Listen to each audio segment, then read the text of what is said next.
This is the video for Chapter 20C, and we're going to learn about the derivative function. So if you read along at the top of the handout, the process of finding the slope of the tangent to a function at any point on the function is called differentiation. If you are told to find the derivative of a function, you will be finding the general equation that enables you to find the slope at any point on the function. It's important that you recognize that these directions, find the derivative of a function, are the same as directions that say differentiate. Okay, so if the directions say differentiate, that's the same thing as saying find the derivative. Notation for finding the derivative.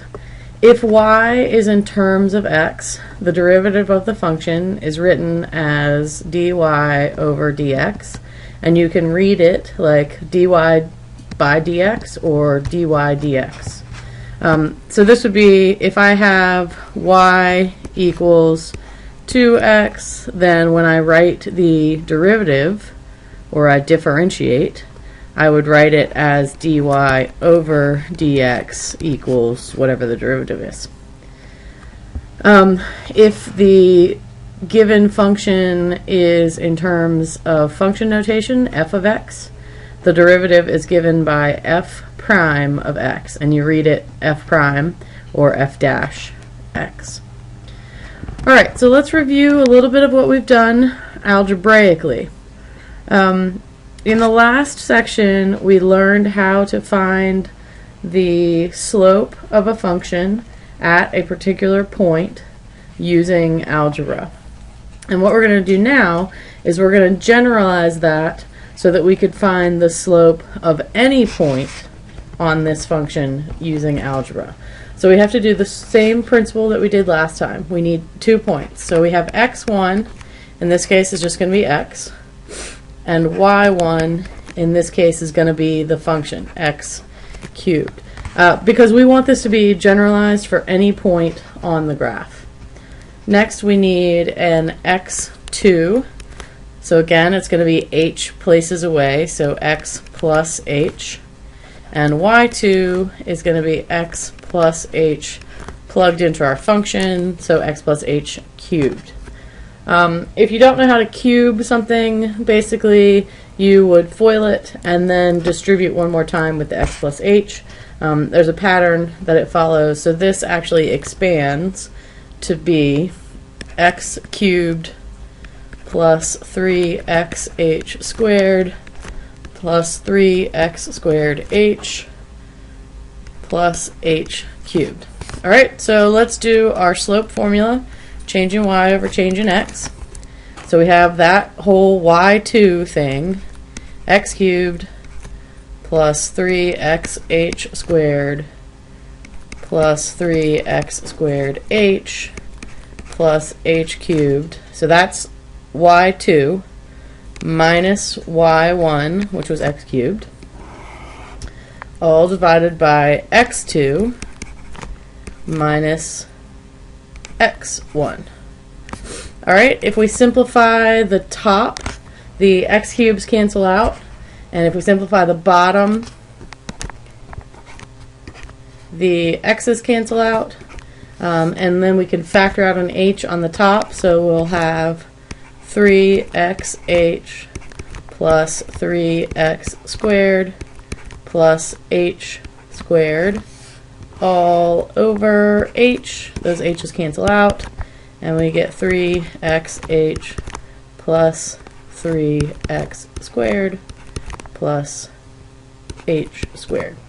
But remember, the point of doing this is that what we're trying to figure out is what happens when the distance between our 2 points is very, very, very, very, very small.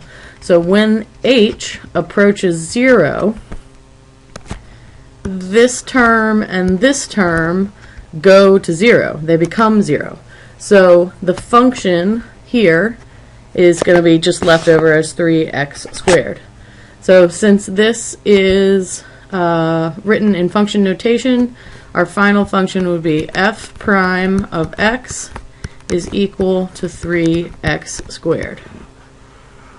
So what this means is that for any point x on that curve, we can find the slope of the tangent line, or the slope of the curve, because we now have the derivative function. And the derivative function tells us the slope of the curve at any point on the curve.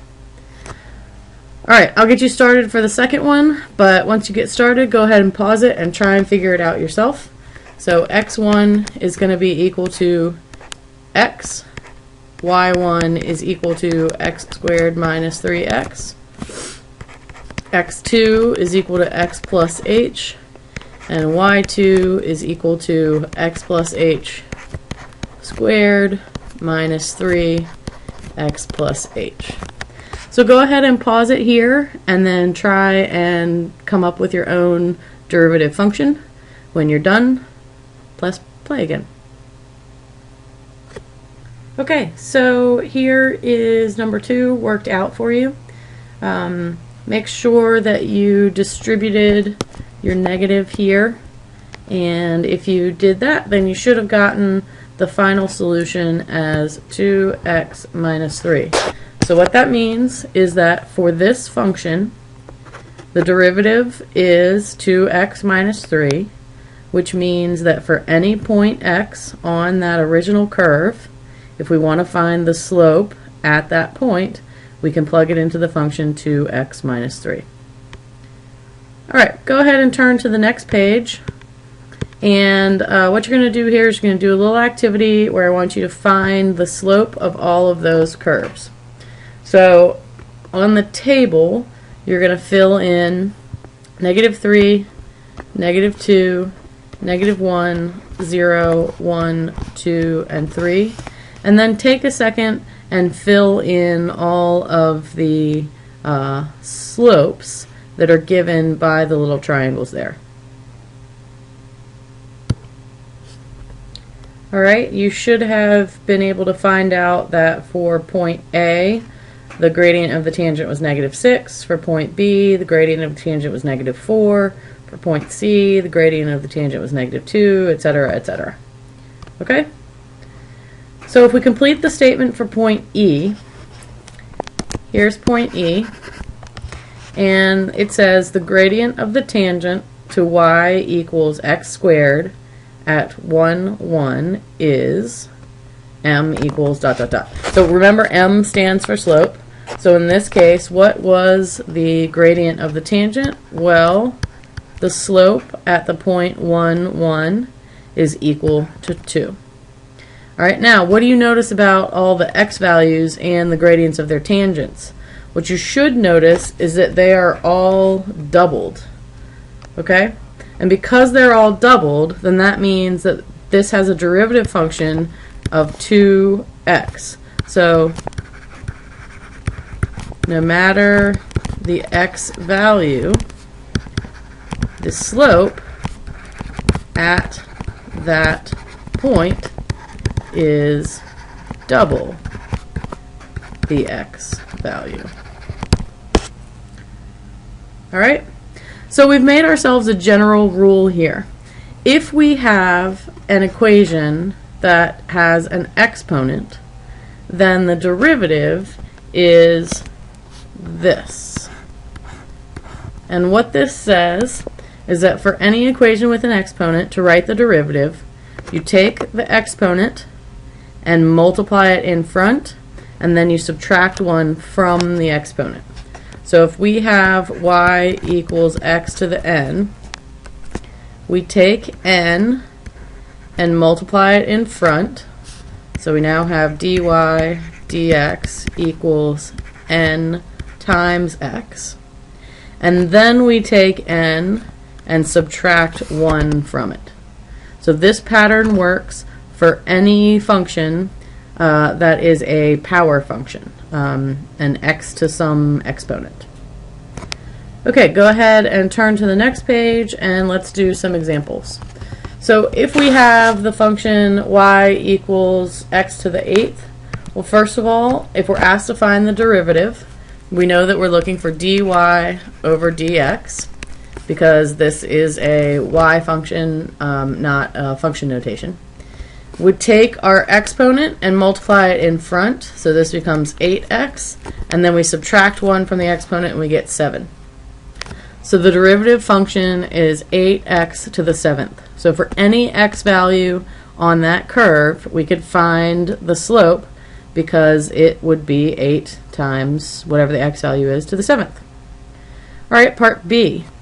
For part B, remember that 1 over x cubed is actually the same as x to the negative third. So this is a power function. So all we have to do to write the derivative is we would write f prime of x.